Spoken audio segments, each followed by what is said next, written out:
It's true I build this wall and it was no good. वो मान जाता है कि चलिए ठीक है, मैंने ये दीवार बनाई थी और वो अच्छी नहीं थी, but that was because my mind was not on it. तो वो बोलता है कि महाराज उस समय मेरा दिमाग जो था दीवार पर, मेरे काम पर नहीं था। क्यों भाई? I remember very well A dancing girl who was going up. मुझे याद है कि एक डांसिंग गर्ल जो थी, जो ऊपर जा रही थी, sorry A dancing girl who was going up and down that street all day with her anklets jingling. मैं जब काम कर रहा था तो मेरे सामने एक नाचती हुई लड़की जो है, जिसकी पायल की आवाज़ छन छन छन जा रही थी और मैं उसको देख रहा था। काम पे कम ध्यान था, लड़की पे ज़्यादा ध्यान था। होता है, ऐसा होता है। And I could not keep my eyes और my mind on the wall as I was building. और मैं अपना दिमाग और अपनी आंखें उस दीवार पे ना रख के उस लड़की के ऊपर ध्यान कर रहा था। इसलिए महाराज मेरी गलती नहीं है, गलती उस लड़की की है, डांसिंग गर्ल की है। You must get that dancing girl. आप उस लड़की को बुलाइए। I know where she lives. मुझे मालूम है कि वो कहाँ रहती है। You are right. राजा बोलता है वो सही बात कह रहे हो, आपका दोष नहीं है, आपकी आंखों का दोष है। आंखें तो चकमकाएंगी ही। The case depends, we must look into it. हमें अब केस गहराता जाता है, हमें इसको देखना पड़ेगा। It is not easy to जज such complicated cases. Let's get that dancer wherever she is. अब उस डांसर को बुलाइए जहां पर भी वो रह रही है। The dancing girl now and old women. अब उस समय वो डांसिंग गर्ल थी, यंग थी, और अब जाहिर सी बात है कि बुढ़ी हो चुकी होगी, बुढ़ापा सबके साथ में आएगा। Young everybody is not going to remain the same. So prepare for your worst days. Work hard, work timely, be discipline, be dedicated, be determined in your achieving your goals. आपके फादर ने क्या किया, उसके पीछे मत रहिए, आप अपनी पहचान बनाइए। अमिताभ बच्चन की तरह तमगा लेके मत घूमिए अभिषेक बच्चन का, ठीक है ना। The dancing girl now and old women came trembling to the court. अब ट्रेम्बलिंग मीन्स कांपते हुए। वो औरत जो लड़की थी, अब जो बुढ़ी हो चुकी थी, वो कांपते हुए आती है कोर्ट में। Did you walk up and down that street many years ago. क्या आप उस स्ट्रीट में ऊपर नीचे जा रही थी?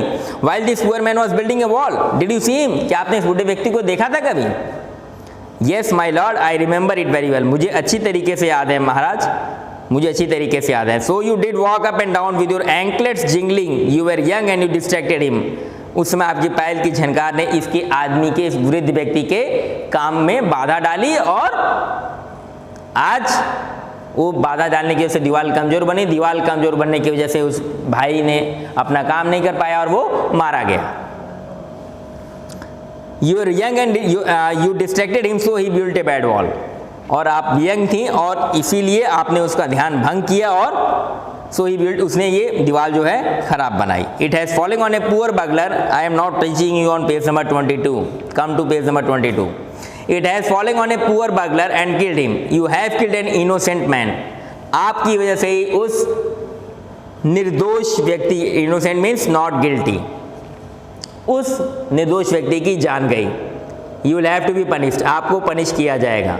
She thought for a minute and said. एक मिनट के लिए रुकी और कही, माई लॉर्ड, महाराज वेट कीजिए। I know now why I was walking up and down that street. मुझे मालूम है कि मैं उस रात क्यों, उस दिन में मैं क्यों ऊपर नीचे जा रही थी। I have given some gold to the goldsmith to make some jewellery for me. He was a lazy scoundrel. Scoundrel means बदमाश, dishonest person.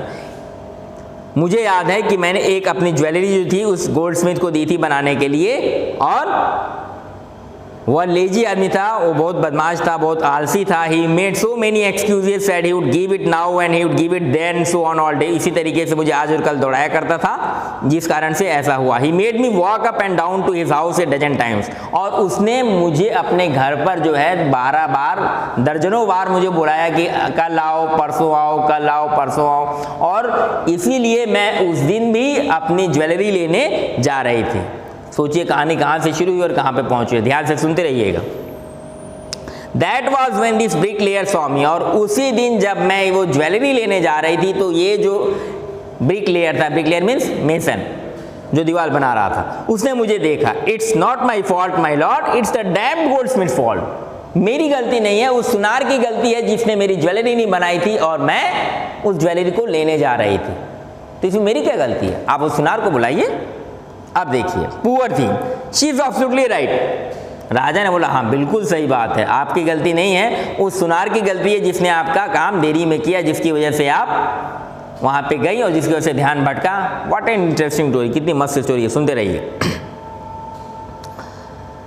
Poor thing, she is absolutely right, thought the king, weighing the evidence, we have got the real culprit at last. Get the goldsmith wherever he is hiding. राजा बोलता है अब मुझे असली culprit, असली दोषी पकड़ा गया, उस गोल्डस्मिथ को बुला के लाइए जहां पर भी वो छिपा हुआ है। एट वंस, तुरंत। द किंग्स बैलिफ्स, BAILIFFS, बैलिफ्स यहाँ लिखा है। बैलिफ्स का मतलब होता है ऑफिशियल्स, कर्मचारी। राजा के जो दरबारी थे, search for the Goldsmith who was hiding in A corner of his shop, वह अपने एक दुकान के कोने में छिपा हुआ था।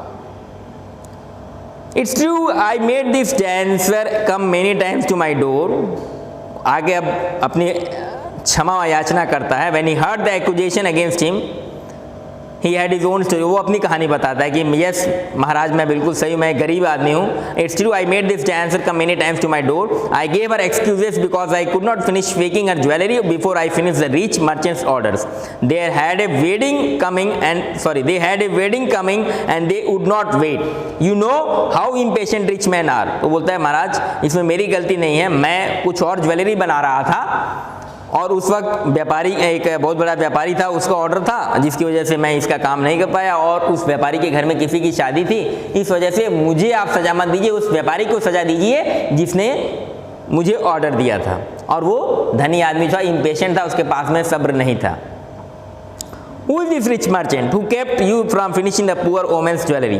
कौन है वो रिच पर्सन जिसने तुम्हें अपना काम करने से रोका? Made her walk up and down, which distracted the bricklayer। अब वो सारी कहानी दोबारा जो है राजा उसके सामने रखता है। Which made a mess of his wall, which has now falling on an innocent man and killing him. Can you name him? Page number 23. Come to page number 23. राजा अपनी बात रखता है।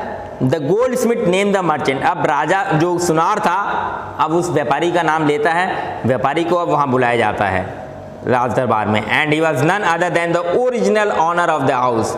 और कौन था? जिस घर में वो चोरी करने गया था, कौन? उस भाई का, जो राजा के पास में पहले फरियाद लेके आया था, उसका भाई, उसी के घर में गया था, उसी व्यापारी के घर में। और उसी व्यापारी ने उस ज्वेलर्स को ऑर्डर दिया था, जिसकी वजह से ये सारी घटना हुई। The goldsmith name the merchant and he was none other than the original owner of the house whose wall had fallen. Now justice had come full circle. अब जो है पूरी कहानी देखिए, जस्टिस, अब राजा ने सोचा कि ओह अब समझ में आई बात, कहाँ से कहानी शुरू हुई थी, दो चेलों की, और कहाँ पे कहानी आके अटकी और कहाँ पे फिनिश होगी, देखते जाइए। It's very interesting story. It wasn't me but sorry now justice had come full circle thought the king back to the merchant when he was rudely summoned back to the court he arrived crying. वो बेचारा रोता हुआ आया और उसने कहा it wasn't me but my father who ordered the jewellery, he is dead, I am innocent. अरे महाराज मैंने ऑर्डर नहीं किया था, मेरे पापा ने ऑर्डर किया था और वो मर चुके हैं, ठीक है, मैं निर्दोष हूँ, मुझे आप सजा मत दीजिए। But the king consulted his minister and ruled decisively. राजा ने अपने मंत्री, मूर्ख राजा था और मूर्ख मंत्री थे, मूर्खों की राज फौजी थी, वो मूर्खों का देश ही था। एंड रूल्ड इसलिए कहा जाता है मूर्खों के बीच में मूर्ख ही बने रहिए तो ज़्यादा बेटर है, होशियार रहेंगे तो फिर आपको लोग काम पकड़ा देंगे। सर मुझे आता है तो आजा बेटा, चलो आजा, पढ़ा ले, आजा फटाफट आजा। It's true your father is a true murderer. ये तो बात सही है कि आपके फादर ही ट्रू मर्डरर हैं, ही इज डेड, वो मर चुके हैं। But somebody must be punished in his place, लेकिन उनकी जगह किसी न किसी को तो सजा मिलनी चाहिए। यू हैव इनहेरिटेड, आप सोच लो राजा क्या बोल रहा है। You inherited means received as an heir, जो आपको पुश्तैनी चीज मिले, राइट, उसे हम इनहेरिटेड बोलते हैं। You have inherited everything from that criminal father of yours. आपने सारी की सारी चीज़ें अपने, जो आपके फादर दोषी हैं, क्रिमिनल मतलब दोषी, ठीक है, उनसे आपने इनहेरिट की है, उनसे आपने विरासत में, जिसे बोलते हैं हिंदी में, विरासत में ली है। Even when I is riches as well as his sins, उसके उनके पैसे भी आपको विरासत में मिले और उनके पाप भी मिले हैं। बाप का करनी बाप बेटे को भोगना पड़ता है, लोग कहते हैं ना बोलचाल की भाषा में। I knew at once even when I first set eyes on you, मैं जानता था और जब मैंने अपनी नजरें आपके ऊपर रखी, that you were at the root of this horrible crime, मुझे लगा कि इस इतने बड़े खतरनाक क्राइम के दोषी आप हैं। यू मस्ट डाई, आपको मरना पड़ेगा। And he ordered a new stake to be made ready for the execution, और उन्होंने एक नया रूल जो है रखा मरने के लिए। As the servant sharpened the stake and got it ready for the final impaling of the criminal, it occurred to the minister that the rich merchant was somehow too thin to be properly executed on the stake. He appealed to the king's common sense, the king too worried about it. तो राजा ने कहा, अब उसके नौकर तैयार करने लगे उसको मारने के लिए, लेकिन as it occurred to the minister को लगा कि जो उसका रिच मर्चेंट है वो बहुत पतला है, वो मर ही नहीं पाएगा। तो राजा को भी चिंता है, उसने राजा को अपील किया, अपील मतलब विनती की। He appeal to the king's common sense, उसे मालूम था कि राजा मूर्ख है, तो मैं इसी तरीके से इसको फुसला सकता हूँ। व्हाट शैल वी डू, पूछा उसने। ही सेड, हमें क्या करना चाहिए। When suddenly it struck him that all they needed to do was to find a man fat enough to fit the stake. अब उन्होंने, राजा ने तो फरमान सुनाई दिया था कि अब उस मोटे आदमी को खोज के लाइए जो इसकी जगह मारा जाए।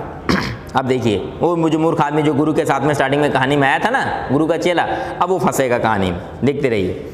The servants were immediately sent all over the town looking for a man who would fit the stake. अब उसकी जगह किसको मारा जाए, जो मोटा तगड़ा हो। And their eyes fell on the discipline who had fast fattened himself for months, और उनकी नज़र जो थी मंत्रियों की उसी चेले के ऊपर पड़ी जो कहानी में स्टार्टिंग में राजा के अपने गुरु के साथ में उस मूर्खों के देश में आया था। वो बच्चा खासा मोटा तगड़ा, बनाना घी राइस खा के मोटा तगड़ा हुआ था, ठीक है।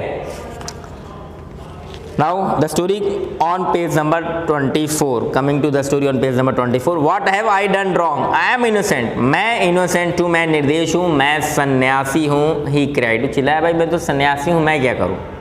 दैट मे बी ट्रू, वो बात सही है, but it's a royal decree, decree means royal order. किसी भी शासनादेश को हम इंग्लिश में डिक्री बोलते हैं। That we should find a man fat enough to fit the stake, हमें किसी ऐसे व्यक्ति को करना पड़ेगा। They said and carried him to the place of execution, और उसको उस जगह पर लेके गए। He remembered his wise guru's words, this is a city of fools. अब उसे याद आ गया कि जो गुरु ने बात कही थी वो बिल्कुल सही थी। गुरु गोविंद दोनों खड़े, काके लागे पाँव, बलिहारी गुरु आपनो गोविंदियो बताए। बार बार एक ही बात कह रहा हूँ, ध्यान रखिएगा। Be polite, be humble, do your work timely, that are the mantras of success. Success mantra यही है, समय से काम कीजिए। समय चूक जुन क्या पछतानी, क्या वर्षा जब कृषि सुखानी। उस वर्षा का कोई लाभ नहीं है जब कृषि सूख जाए। तो समय रहते अगर आपने मेहनत नहीं की तो फिर रोने के सिवाय, पछताने के सिवाय आपके पास कुछ नहीं होगा। सारे रिश्ते नाश्ते धरे के धरे रह जाएंगे यहीं पर। चलिए कहानी वापस आते हैं कहानी पर। You don't know what they will do next. Asking him to hear his cry wherever he was. The guru saw himself in a vision. He had magic powers. उसे लगा कि मेरे गुरु बात सही बोल रहे थे, उन्होंने दूरदर्शी थे, उन्होंने बात सही बोली थी. He had magic powers. He could see far and he could see the future as he could see the present and the past. He arrived at once to save his discipline, who had got himself into such a scrap through love of food. अब उस खाने के लालच की वजह से उस चेले ने अपनी जान को खतरे में डाल दिया था. तो गुरु को पास में पावर थी, वो फ्यूचर देख रहे थे, वो बैठे बैठे देख रहे थे कि उसका जो चेला है अब मौत के मुंह में जाने वाला है, तो वहाँ पर वो वापस आते हैं. As soon as he arrived, मतलब अब गुरु जो अपने चेले को बचाने आते हैं. He scolded the discipline, वो आते ही उसको खूब गालियाँ देते हैं. Scolded मतलब डांटना. And told him something in a whisper, धीरे से कान में कुछ कहते हैं. फिर वो राजा के पास जाते हैं. Then he went to the king and addressed him, O wisest of kings, who is greater? ओ महान राजा. आप किसी को चढ़ा देना, राजा को चढ़ा रहे होते हैं गुरु. कौन महान है? द गुरु और द डिसिप्लिन. कौन महान है? गुरु महान है कि चेला महान है? राजा से पूछते हैं तो राजा बोलता of course the guru, no doubt about it. Why do you ask? तो आपने बात पूछी क्यों? राजा गुरु से पूछता है कि आपने बात क्यों पूछी. Then put me to the stake first.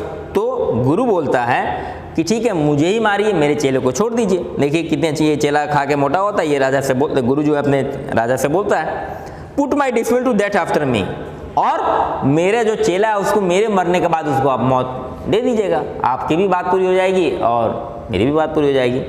When the discipline heard this, जब चेले ने इस बात को सुना, he understood and began to clamor.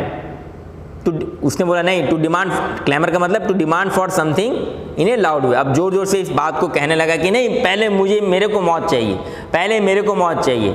गुरु बोलता नहीं, पहले मुझे मौत चाहिए। अब जो है सारे के सारे लोग दरबार में जो है पजल हो जाते हैं, वाह मरने के लिए लोग यहाँ पे तैयार हैं। You brought me here first, आप मुझे पहले लेके, put me to death first, not him. मेरे गुरु को मत मौत दीजिए, मुझे मौत दीजिए। The Guru and the discipline now got into fight about who should go first. The king was puzzled by this behavior. अब राजा के सामने कोई चारा नहीं था, राजा बड़ा पजल मतलब अब he was not able to decide। Fire लोग मरने से भागते हैं और यहाँ दोनों लड़ रहे हैं आपस में कि मैं पहले मरूंगा, मैं पहले मरूंगा। He asked the Guru, उसने गुरु से पूछा, Why do you want to die? आप मरना क्यों चाहते हैं? आपने अपने चेले को बचाने आए थे ना। We choose him because we needed a fat man for the stake. हमने इसको इसलिए चूज किया था मारने के लिए क्योंकि ये मोटा तगड़ा है, ठीक है। You should not ask me such questions. गुरु बोलता है कि महाराज आप मुझसे ऐसे प्रश्न ना पूछें। Put me to death first, पहले आप मुझे मारिए, बस बात फालतू प्रश्न मत पूछिए मुझसे। Replied the Guru. गुरु ने जवाब दिया। Why? There is, अब राजा के दिमाग में ठनकना शुरू हुआ कि भाई मरने के पीछे भी जरूर कोई ना कोई राज है। ये व्यक्ति मरने के लिए क्यों इतना लालायित हो रहा है जबकि लोग मरने से डरते हैं। सबको मालूम है कि एक ना एक दिन मौत आनी है, लेकिन ये जो है मरने के लिए, इसका मतलब मैं से ये रहस्य पूछने वाला हूँ। Will you promise to put me to death if I tell you? अब देखिए गुरु क्या बोलते हैं, क्या आप मुझसे वादा करेंगे तभी मैं आपसे बताऊंगा कि मैं क्यों मरना चाहता हूं। आस्क द गुरु, गुरु ने पूछा राजा से। किंग ने कहा ठीक है। The king gave him the Solomon word, Solomon means very serious. उसने कहा ठीक है भाई, मैंने आपसे वादा किया, मैं आप ही को पहले मारूंगा। The Guru took him a side, राजा को किनारे लेके गया, बोला आउट ऑफ द सर्वेंट्स, दूर मैं बताने जा रहा हूँ राजा को क्यों मरना चाह रहा है। The king gave him his solemn word out of the servants earshot and whispered, तुम धीरे से राजा से बोला कान में, do you know why you want to die right now, क्या आप महाराज जानते हैं कि मैं क्यों मरना चाहता हूं। द टू ऑफ अस, हम दोनों अभी क्यों मरना चाहते हैं। We have been all over the world, हम पूरे विश्व में घूम के आ रहे हैं। But we have never found a city like this और ए किंग लाइक यू, पूरा विश्व हम भ्रमण करके आ रहे हैं, लेकिन ऐसा राज्य और ऐसा राजा हमने कहीं नहीं देखा। भाई उसे तो बचना था, उसे तो मालूम था मूर्खों के देश में है, इसको अब हमको जान बचानी है अपनी। That stake is the stake of the god of justice, और इसी कारण से कि ये देश बना रहे हम मरना चाहते हैं। It's new, it has never had a criminal on it, यहाँ पर कोई क्रिमिनल नहीं है, कोई दोषी नहीं है। Whoever dies on it first, इस धरती पर जो भी पहले मरेगा will be reborn as the king of this country, और वही इस देश का दोबारा राजा बनेगा। अब बात समझ में आई कहानी क्या है। अब बेचारा राजा जो है बोलता है, अभी बोलने वाला है, देखना कहानी में आगे, ठीक है। एंड whoever goes next, और जो बाद में मरेगा will be the future minister, वो जो बाद में मरेगा वो उसका मंत्री बनेगा। We are sick of our ascetic life, हम लोग अपनी इस संत जिंदगी से, एसेस्टिक मतलब संत, बोर हो चुके हैं। It would be nice to enjoy ourselves as king, और हम राजा और मंत्री बनना चाहते हैं। Now keep my your word my lord and put us to that, इसीलिए हम दोनों मरना चाहते। पहले मैं मरूंगा तो मैं राजा बनूंगा, और मेरा चेला मरेगा तो मेरा मंत्री बनेगा। ओ ये बात है भाई साहब। The king was now thrown into deep thought, he did not want to lose the kingdom. अब राजा तो मूर्ख था, तो बोलता यार मेरा राज्य चला जाएगा, ये राजा बन जाएगा और ये मंत्री बन जाएगा, तो मैं कहाँ जाऊँगा। To someone else in the next round of life, he needed time, तो सोचता है मैं ही मर जाता हूँ पहले। So he order the execution postpone to the next day. अब वो जो एग्जीक्यूशन था उसको बोलता है कि ठीक है अगले दिन हम ये जो है सजा जो है पोस्टपोन हो जाइए, अगले दिन आप लोग आइएगा। It's not right for us to give over the kingdom to others in an except, अपने मंत्रियों से विचार विमर्श करता और बोलता है कि देखिए ऐसा है, ये बिल्कुल सही नहीं कि हम अपना राज्य किसी और को दें। Let's go on the stake ourselves, हम ही लोग मर जाते हैं और हम लोग दोबारा पैदा हो जाएंगे राजा और मंत्री के रूप में। Holy man do not tell, और ये बड़े साधु महात्मा ये कभी झूठ नहीं बोलते हैं। He said and the minister agreed, सारे मंत्री राजी हो गए और राजा भी एग्री हो गया। अब देखिए इसीलिए बुद्धि का प्रयोग कीजिए। बुद्धि से आदमी बड़े बड़े हाथी को अपने कब्जे में कर लेता है। राइट, समझाई बात ना। एक आदमी आप लोगों को इतना चलाता है, देख रहे हैं ना मोदी जी जब बोलते हैं तो पूरा विश्व पूरा भारत सुनता है। मैं बोलता हूँ तो आप लोग सुन रहे हैं ना, चुपचाप टकटकी लगा के कहानी सुन रहे होंगे, बड़ा मज़ा आ रहा होगा कहानी सुनने में। राइट, हाँ कुछ लोग बोल रहे होंगे मज़ा नहीं आ रहा है, पागल की तरह बोल रहे लगातार। ठीक है, it's very interesting story. That night the king and his minister went secretly to the prison. अब वो जाते हैं उस रात, release the guru and discipline, disguise themselves as the two and as arranged beforehand with loyal servants were taken to the stake and promptly executed। उस रात राजा और मंत्री जो हैं चुपके से जाते हैं जेल में, उस गुरु को छोड़ देते हैं, उसके चेले को भी छोड़ देते हैं। डिसगिस मतलब टू गिव न्यू अपीयरेंस, उनको नया अपीयरेंस देते हैं। As the two at as arranged beforehand with loyal servants were taken to the stake and promptly executed, और तुरंत उनको छोड़ देते हैं। When the bodies were taken down to the throne to cross, और जब उनकी बॉडी फेंकी जाती है, and vultures the people panic, they saw before him the dead bodies of the king and the minister। बाकी राज्य के लोगों को तो ये मालूम होता है कि वो जो मोटा वाला आदमी है वही मर गया होगा, लेकिन जब उनकी बॉडी डेड बॉडी उनके सामने आती है, किसके, किंगडम के लोगों के सामने, राज्य के लोगों के सामने, तो वो देखते हैं उनका राजा है और उनका मंत्री है। The city was in confusion. अब सिटी कन्फ्यूजन बताएंगे उनका राजा कैसे मारा गया, उनका मंत्री कैसे मारा गया। All night they mourned and discussed the future of the kingdom. Some people suddenly thought of the guru and the discipline and caught him with them as they were preparing to leave town unnoticed. We people need a king and a minister। सारे लोग व्यथित हो जाते हैं और वो ये सोचते हैं कि भाई चलिए मर गए, अब जो ये गुरु है चेला है इन्हीं को राजा और मंत्री बना दिया जाए। Said someone, others agreed। उनमें से किसी ने कहा कि भाई हमारे राजा। They begged the guru and the discipline to be their king and their minister। It didn't take many arguments to persuade the discipline, but it took longer to persuade the guru। चेले को मनाने के लिए तो time नहीं लगा, लेकिन गुरु को मनाने में टाइम लगा। और they finally agreed to rule the kingdom of the foolish king and the silly minister on the condition that they could change all the old laws। तो उन्हें मंत्रियों को यही बात बोली कि जो है ये जो आपका पुराना लॉ है कि रात में काम करना है दिन में सोना है, तो इसको हम नियम बदल देंगे। अब से दिन में काम करना है और रात में सोना है, तो सुबह 5 बजे उठिए और कहानी को ख़त्म कीजिए। So that's what the story for you. It's very interesting story.